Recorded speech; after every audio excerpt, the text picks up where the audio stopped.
Il est 20 h, voici les résultats de ce premier tour. C'est Emmanuel Macron qui arrive en tête à 23,7%. La déconfiture était attendue, mais pas à ce niveau. Pour le militant socialiste que je suis, pour l'élu que je suis, c'est une gifle. Il faut bien dire comme c'est.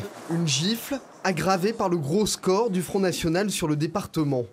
Marine Le Pen termine première, Jean-Luc Mélenchon deuxième. Benoît Hamon n'est que quatrième sur cette terre qui aurait dû lui être largement acquise. Le candidat socialiste a peiné à séduire un électorat largement déçu par cette campagne. Déçus par la politique en cours, déçus par leur position par rapport à certains qui ont été choisis par leur parti politique et abandonnés en route.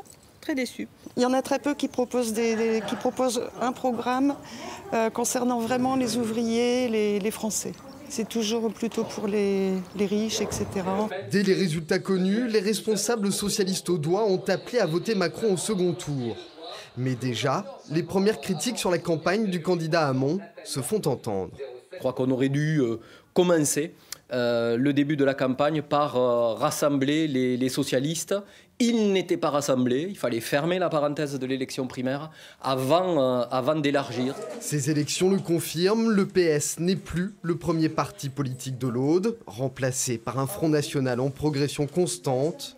Et il ne reste que quelques semaines pour rassembler avant les législatives.